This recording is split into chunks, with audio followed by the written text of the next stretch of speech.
যারা নতুন ইউটিউবিং শুরু করেছেন তাদের ক্ষেত্রে একটা কোশ্চেন জাগে যে আসলে ভাই নতুন অবস্থায় ভিডিও আপলোড করছি বাট ভিউজ তো হয়ই না। তো সেই ক্ষেত্রে কি আমি আসলে বিভিন্ন সোশ্যাল মিডিয়াতে শেয়ার করব কিনা, শেয়ার করলে আমার কতটুকু লাভ হবে, বা আসলেই একজন নতুন ইউটিউবারের ক্ষেত্রে সেই সোশ্যাল মিডিয়াতে কিভাবে আপনার লিংক শেয়ার করা উচিত বা তার ভিডিওটা শেয়ার করা উচিত সেটা নিয়ে আজকে ডিসকাস করব। So hello viewer, this is Mahfuz from tips 24। আজকে আমি আপনাদেরকে জানাবো যে আসলে একজন নতুন ইউটিউবার যদি হয়ে থাকেন তাহলে সেই ক্ষেত্রে আপনার সোশ্যাল মিডিয়াতে আপনার যে ইউটিউবে যে ভিডিওটি আপলোড করেছেন সেই ভিডিওর লিংক শেয়ার করা উচিত হবে কিনা, বা হলেও কিভাবে আপনার লিংক শেয়ার করা যেতে পারে। সো ভিডিওটি শুরু করার আগে আপনি যদি আমার এই চ্যানেলে নতুন দর্শক হয়ে থাকেন তাহলে সাবস্ক্রাইব করবেন, আর অলরেডি যদি সাবস্ক্রাইব করে থাকেন তাহলে thank you so much. So চলুন শুরু করি। ফার্স্ট অফ অল যারা নতুন ইউটিউবার আছেন তাদের একটা মেইন প্রবলেম ভিডিও ভিউজ কম আসা। তো সেই ক্ষেত্রে তারা ভিডিও আপলোড করার পরে তারপরে সোশ্যাল মিডিয়াতে শেয়ার করে, ফ্রেন্ড সার্কেলকে শেয়ার করে যে দোস্ত আমার ভিডিওটা একটু দেখে নে বা দেখ, বা এই ধরনের কিন্তু শেয়ারিং কিন্তু অলরেডি চলতে থাকে। তো সেই ক্ষেত্রে আসলে আপনার কতটুকু বেনিফিট হচ্ছে নাকি লস হচ্ছে সেটা কিন্তু অনেকে হয়তো বা জানেন না।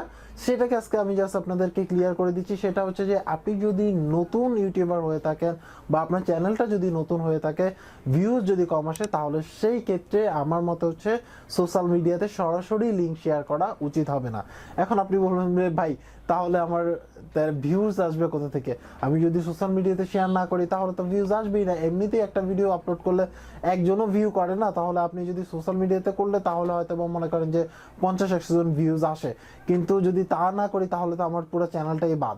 তো সেই ক্ষেত্রে আমি জাস্ট আপনাদেরকে এতটুকুই বলবো, আপনি যদি সোশ্যাল মিডিয়াতে লিংক শেয়ার করেন সেটা আসলে কিভাবে কাজ করে। ফর এক্সাম্পল আমি আপনাদেরকে বলি, মনে করেন আপনি একটা ভিডিও আপলোড করলেন কোনো একটা টপিকে, বিশেষ করে মনে করেন যদি ফানি ভিডিও হয় সেটা আলাদা ব্যাপার, বাট ম্যাক্সিমাম ক্ষেত্রে যদি টেকনোলজি রিলেটেড বা এমন একটা টেকনোলজি বা শিক্ষণীয় ভিডিও আপনি কি করলেন, মেক করলেন, আপলোড করলেন, সেই ভিডিওটা কি করলেন, আপনি শেয়ার করলেন। এখন কথা হচ্ছে যে শেয়ার করার পরে আপনি কিন্তু ফোর্সফুলি কি করলেন, আপনার ফ্রেন্ডকে মেসেজ করলেন দোস্ত আমার এই ভিডিওটা দেখিস, অমুকরে বললেন যে আমার ভিডিওটা দেখিস, হোয়াটসঅ্যাপে শেয়ার করলেন, ও বললেন যে ভিডিওটা দেখিস, আপনি ইনস্টাগ্রামে শেয়ার করলেন, টুইটারে শেয়ার করলেন, ফেসবুকে শেয়ার করলেন, বিশেষভাগ বাংলাদেশের প্রেক্ষাপটে ফেসবুকে শেয়ার করা বেশি করলেন। করার পরে সেই পার্সন হয়তো বা আপনার টাইটেল থাম্বনেল দেখে হয়তো বা ক্লিক করতে পারে, ক্লিক করার সম্ভাবনা কম, বাট যদিও করে থাকে তাহলে আপনি ক্লিক করে আসবে। আসার পরে সে কিন্তু স্টার্টিংয়েই আপনার অল্প একটু ভিডিও দেখে কিন্তু সে চলে যাবে। এতে কি হবে, এতে কিন্তু আপনার চ্যানেলের একটা নেগেটিভ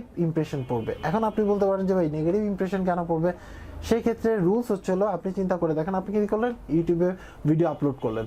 সো ভিডিও আপলোড করার পরে আপনার চ্যানেলের মধ্যে কোনো একজন ভিজিটর ক্লিক করে আসলো, আসার পরে সে কি করলো, ভিডিওটা কিন্তু ফুল দেখলো না, সে জাস্ট 2-3-5 সেকেন্ড দেখে কিন্তু সে চলে গেল বা বোর হয়ে চলে গেল।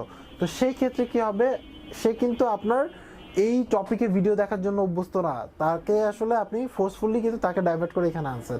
তো সেই ভিডিওটা অল্প একটু দেখে চলে গেছে। এতে কি হয়েছে, আপনার ইউটিউবের কাছে সেই রেকর্ডটা থাকতেছে যে মানে এই চ্যানেলে কি হয়, লিঙ্ক থেকে আসার পরে কিন্তু সেই ইউজার রিটেনশন থাকে না, বা ভিউয়ার্স রিটেনশন থাকে না, ওয়াচ টাইম ওরকম ভালো না, পুরো ফুল ভিডিও দেখে না, অল্প একটু দেখে চলে গেছে। তো এতে সম্পূর্ণ একটা নেগেটিভ ইফেক্ট পড়ে এবং আপনার ভিডিওটাকে র্যাঙ্কে দেওয়ার চেয়ে আপনি ভিডিওটা ডাউনে পড়ে যায় এবং চ্যানেলটা কিন্তু যদি পার্সোনালি বলতে যাই তাহলে সেক্ষেত্রে চ্যানেলটা কিন্তু গ্রো করতে অনেক বেশি টাইম লেগে যায়।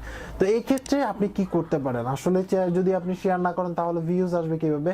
সেই ক্ষেত্রে আপনি আসলে অনেক ওয়ে আছে, সেই ওয়েগুলো ফলো করতে পারেন। সবচেয়ে ইজি ওয়ে ট্রেন্ডিং টপিক নিয়ে ভিডিও করা। তো এই ক্ষেত্রে এখানে লিঙ্ক পেয়ে যাবেন, ট্রেন্ডিং টপিক নিয়ে কিভাবে ভিডিও করবেন, ভিডিও ডিসক্রিপশনে লিঙ্ক পেয়ে যাবেন, সেখান থেকে দেখে নিতে পারেন যে আসলে গ্রো কিভাবে করবেন। তো ধরেন আপনি ওটা বাদ দিলেন, এখন কথা হচ্ছে যে আপনি অ্যাকচুয়ালি ধরেন আমি ট্রেন্ডিং টপিক না, আমার টপিক নিয়ে আমি কাজ করতে চাচ্ছি, তাহলে সেটা কিভাবে করবেন? তো এই ক্ষেত্রে ফার্স্ট অফ অল আপনাকে একটা জিনিস খেয়াল রাখতে হবে, আপনি যে টপিকে ভিডিও বানাবেন বা আপনি যে টপিকের জন্য প্রিপারেশন নিয়েছেন সেই টপিকটা আগে ইউটিউবে সার্চ দিবেন।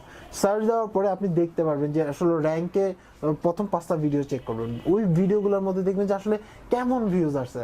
যদি দেখেন যে 500-1000 ভিউজ আসছে তাহলে তো আপনার এই ভিডিও মেক করে লাভ নেই, কারণ অলরেডি এই টপিকে কিন্তু ভিডিও মেক করা আছে, ওই ভিডিওটা কিন্তু চলতেছে না, ওই ভিডিওতে মিলিয়ন ভিউজ নাই, তাহলে আপনি নতুন করে ভিডিও দিলে সেই ভিডিও কিভাবে চলবে? তো এই ক্ষেত্রে আপনি টপিক সিলেক্ট করার ক্ষেত্রে অনেক বেশি আপনার সাবধানতা অবলম্বন করা উচিত, বিশেষ করে নতুন যারা, তাদের ক্ষেত্রে। পুরনো হয়ে গেলে তখন আপনি লিঙ্ক ইচ্ছা মতো শেয়ার করেন, কোনো সমস্যা নাই। আপনার যদি এমনি সরাসরি 1000 ভিউজ আসে, ওইখান থেকে যদি 2-4 জন আসে তাহলে কোনো সমস্যা নাই। তো এই ক্ষেত্রে আমি জাস্ট এতটুকুই বলবো, নতুন যারা আসলে আপনার ইউটিউব চ্যানেল করেছেন তাদের ক্ষেত্রে ভিডিও দেওয়ার ক্ষেত্রে আই থিঙ্ক সো আপনার সোশ্যাল মিডিয়াতে শেয়ার করা উচিত না। যদি করতে হয় তাহলে সেই ক্ষেত্রে আরেকটা সিস্টেম আমি আপনাদেরকে বলে দিই, যে সিস্টেমে আপনি আসলে সোশ্যাল মিডিয়াতে শেয়ার করতে পারেন, যেটা আসলে বেস্ট ওয়ে যদি আপনার চ্যানেল নতুন হয়ে থাকে। সেই ওয়েটা আমি আপনাদেরকে বলছি, সেটা হচ্ছে যে আপনি কি করলেন, আপনি একটা ভিডিও মেক করলেন, ভিডিও থাম্বনেল সুন্দর করে করলেন, টাইটেল সুন্দর করে করলেন।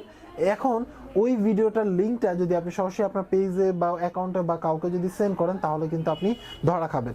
কিন্তু সেটা না করে আপনি কি করলেন, এই ভিডিওটার একটা প্রোমো ভিডিও করলেন, মানে এই ভিডিওটার একটা অংশটুকু আপনি কেটে দিলেন, কেটে নিয়ে এই ভিডিওটা কি করলেন আপনার পেজে পাবলিশ করলেন, ভিডিওটা আপলোড করলেন এবং কি করলেন এখানে ইনফরমেশন দিলেন এবং বললেন যে বাকি অংশটুকু দেখতে হলে ইউটিউবে দেখতে হবে, তাহলে ওইখানে লিঙ্ক দিয়ে দিলেন। এতে কি হচ্ছে, একজন ব্যক্তি যদি সে রিয়েলি ইন্টারেস্টেড হয় আপনার ভিডিওর প্রতি, তাহলে সে কিন্তু ক্লিক করে এইখানে এসে ফুল ভিডিওটা কিন্তু দেখবে।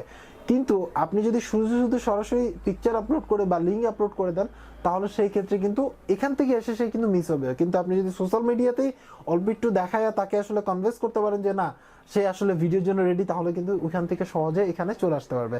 তো আমার মতো হচ্ছিল শেয়ার করলে এইভাবে করতে হবে। যদি আপনার নতুন চ্যানেল হয়, পুরনো হলে যে কোনো ওয়েতে মানে আপনার হচ্ছিল শেয়ার করেন, সমস্যা নাই। আপনি অলরেডি গ্রো করে ফেলছেন, আপনার অনেক অডিয়েন্স আছে যারা আসলে আপনার ভিডিও দেখতে অভ্যস্ত, সো ওটা আলাদা ব্যাপার। বাট নতুন হলে এই ওয়ে ছাড়া অন্য কোনো ওয়েতে আসলে লিঙ্ক শেয়ার করা উচিত না। আরেকটা কথা আপনাদেরকে বলে দিই, সেটা হচ্ছে যে অনেকেই কি করেন, ভিডিওর নিচে কমেন্টস করেন, এই যে আমার চ্যানেল ভিজিট করেন, আমার চ্যানেল এটা করেন, আমার চ্যানেল এটা করেন। এতেও কিন্তু আপনার একই রকম প্রবলেম হবে।